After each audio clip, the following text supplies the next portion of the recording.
Okay, here we go for Neville Goddard's The Power of Awareness. So this is my part 4 reading in the Spiritual Abundance Book Club. So welcome, I'm Kai D. Clifford, formerly known as Kai Ashley. Now, if you haven't had the previous chapters, that is okay. Allow yourself to just jump in and absorb what you hear here today. I'm going to be reading and expanding upon this only for about 20 minutes, and you'll find that these teachings are so incredibly powerful. Now, if you want to go back to listen to the first 3 parts, you can access them either on my Facebook page, on my YouTube channel, or on my website at spiritualsuccessjourney.com/book club archive. Okay. Now, there's something very special with these videos. If you watch till the end and you listen for the secret keyword, you can get a secret training. All you have to do is 2 things: DM me the secret keyword, and of course, comment on the video at least once. Either YouTube or Facebook is fine. Okay, so let's get started. Before we do, please make sure you hit like and that you're following me. Bonus points for adding me to favorites, because otherwise we might never see each other again. Okay, so hopefully this frog in my throat will be okay. Not perfect for a book club reading, but this will be great. Okay, Neville Goddard's The Power of Awareness. Chapter 9, Preparing Your Place. And all mine are thine, and thine are mine. John 17:10. Thrust in thy sickle and reap, for the time is come for thee to reap, for the harvest of the earth is ripe. Revelation 14:15. And Neville explains all of this, and he interprets the prosperity teachings. Okay, just excuse me if I have to clear my throat a few times. Yep, great. I just had some water go down the wrong way, right before I started. So whatever. Okay, let's go. All is yours.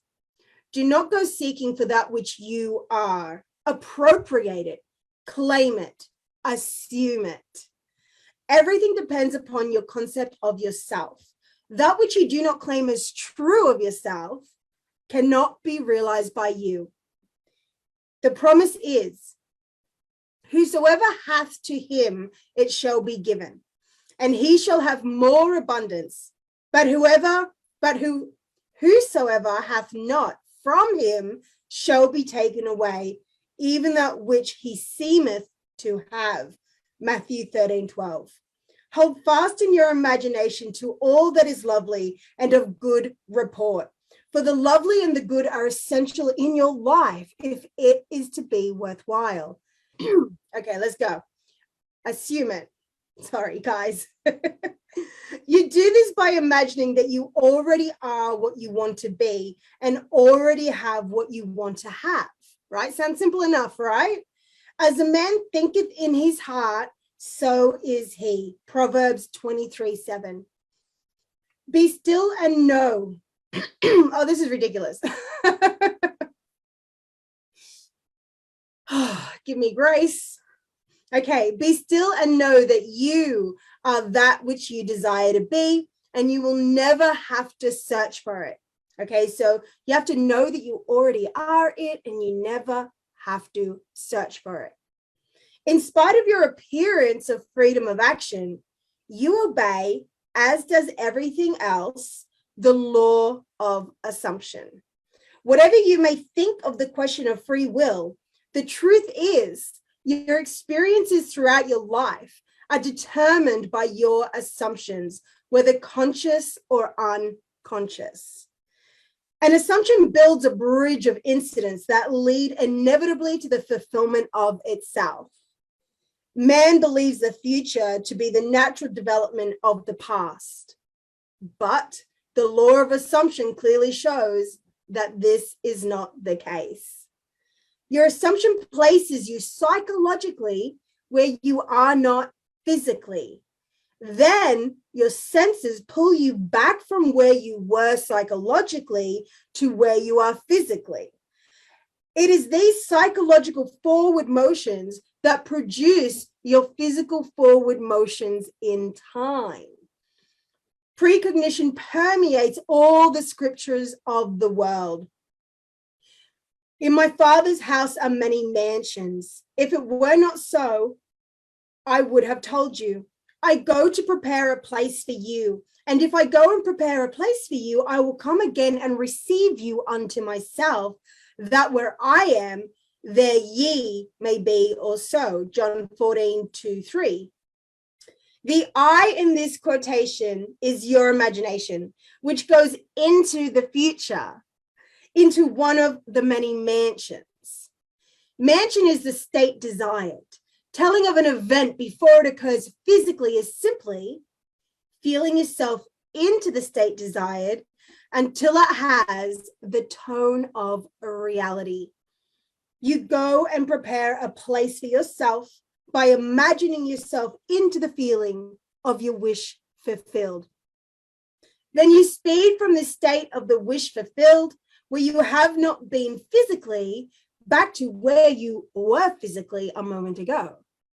Then, with an irresistible forward movement, you move forward across a series of events to the physical realization of your wish. Where you have been in imagination, let's start that again. Where you have been in imagination, there you will be in the flesh also. Unto the place from whence the rivers come, thither they return again.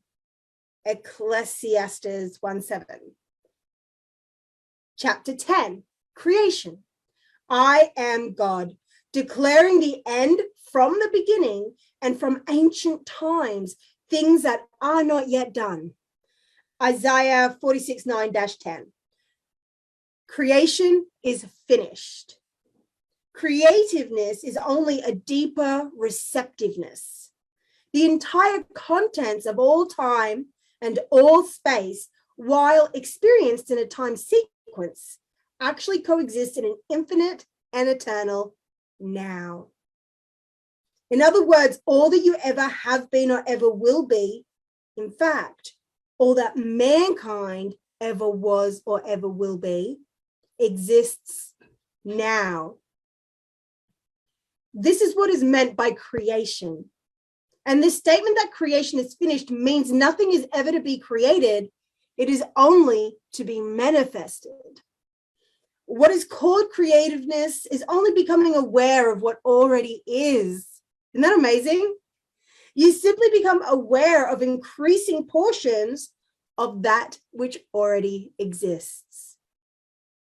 The fact that you can never be anything that you are not already, or experience anything not already existing, explains the experience of having an acute feeling of having heard before what is being said, or having met before the person being met for the first time, or having seen before a place or thing being seen for the first time.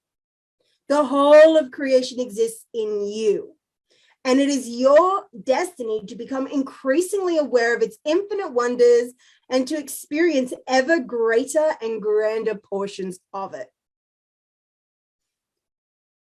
If creation is finished and all events are taking place now, the question that springs naturally to the mind is, what determines your time track?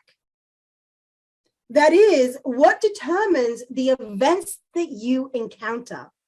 And the answer is your concept of yourself. So as we've been speaking of, your identity, the way you see yourself, the way you feel about yourself and who you are. Concepts determine the route that attention follows. Here is a good test to prove this fact. Assume the feeling of your wish fulfilled and observe the route that your attention follows. I've tried this, it really works. You will observe that as long as you remain faithful to your assumption, so long will your attention be confronted with images clearly related to the assumption.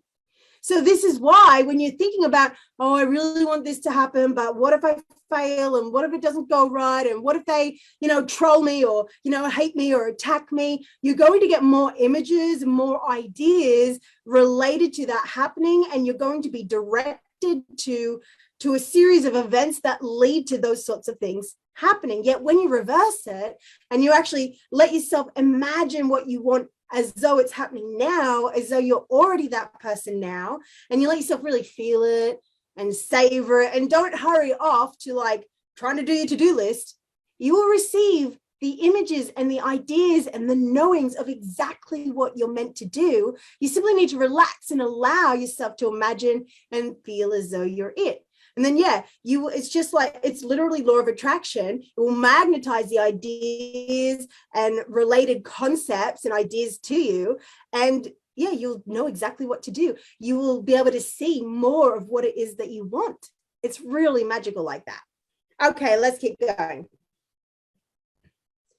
If you assume that you have a wonderful business, you'll notice how in your imagination, your attention is focused on incident after incident relating to that assumption.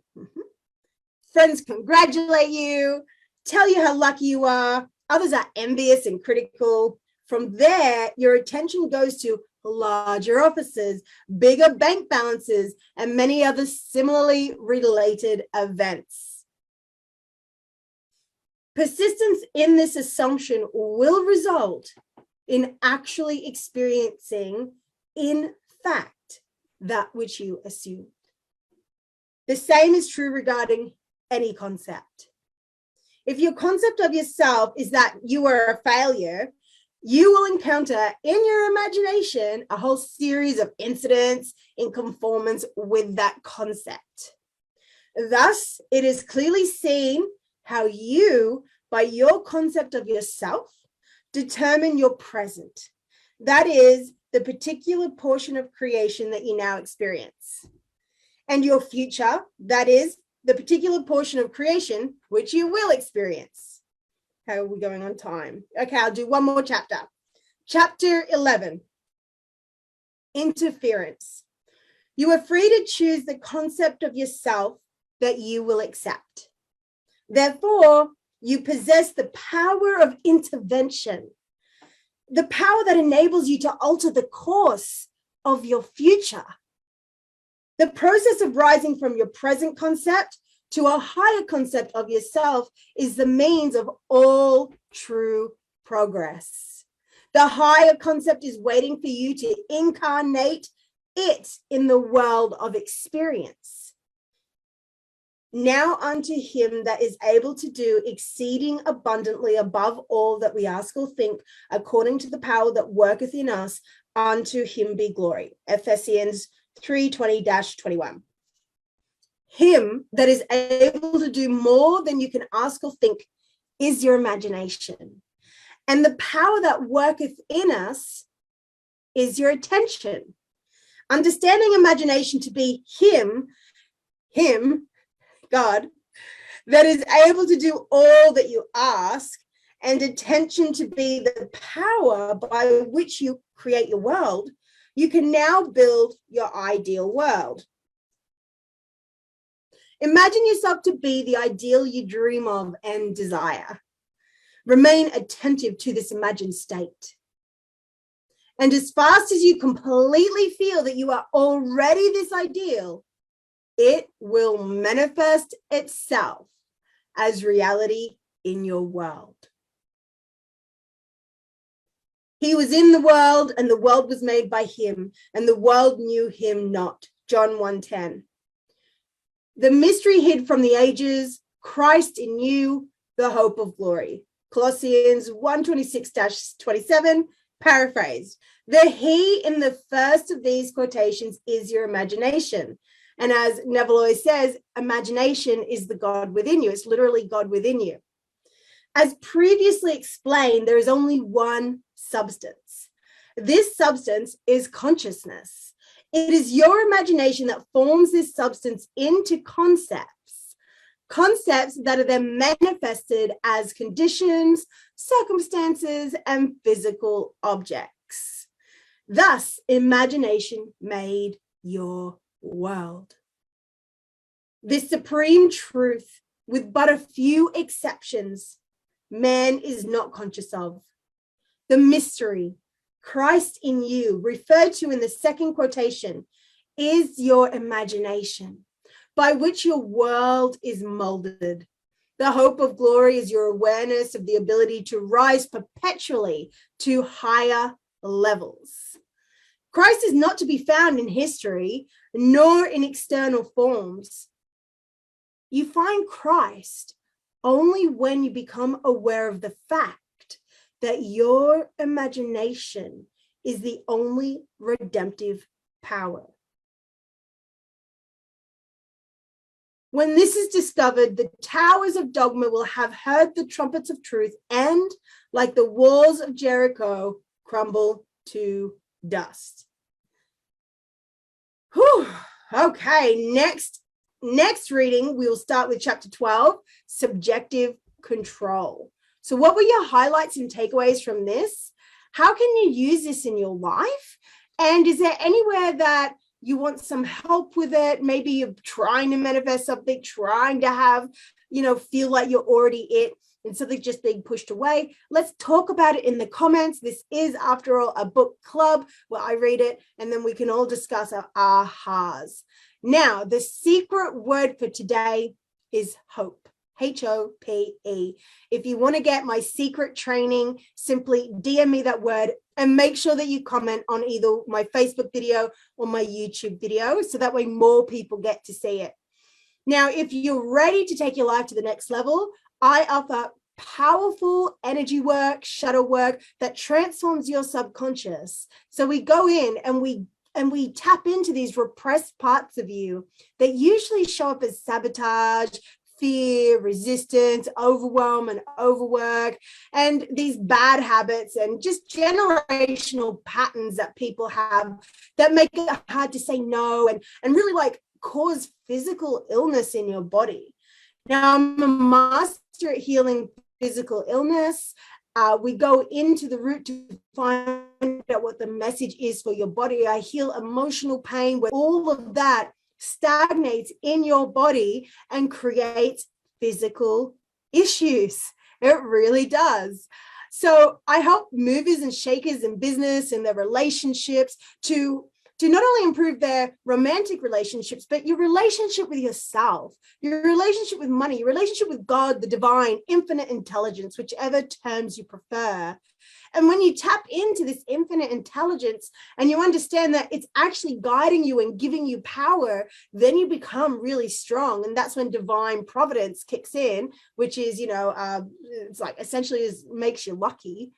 So if you're ready to really take your life to the next level, then send me a message to find out how my one-to-one work can benefit you. Whether we're a good fit, we can start with a single session. Now, this isn't you just sit and receive something. This is an active process that's like a natural high that's even better than drugs. It really leaves you feeling refreshed and uplifted and open and speechless a lot of the time. And as you repeat the process over time, it's what healed me of PTSD. It's what healed me of a victim consciousness and feeling, so much self-hate and unworthiness and blocks in my business and in my life and relationships. It healed me of a chronic lung disease that almost killed me.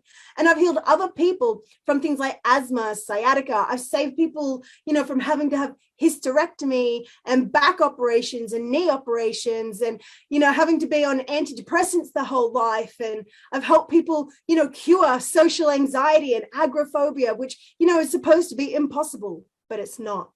So if you are really ready to take your life to the next level and you're the type of person that's serious about your inner work, you understand that health is the true wealth, then send me a message and I can talk to you about the packages I have available, whether it is, a digital program that I have or my monthly spiritual expansion members society, which is the low cost, cheapest way to be in my space, or the tailored one-to-one work that will take you farther and faster than you've ever been known to go. In fact, a lot of people tell me that they've tried everything, but nothing worked until they tried what I do, because my process is completely unique.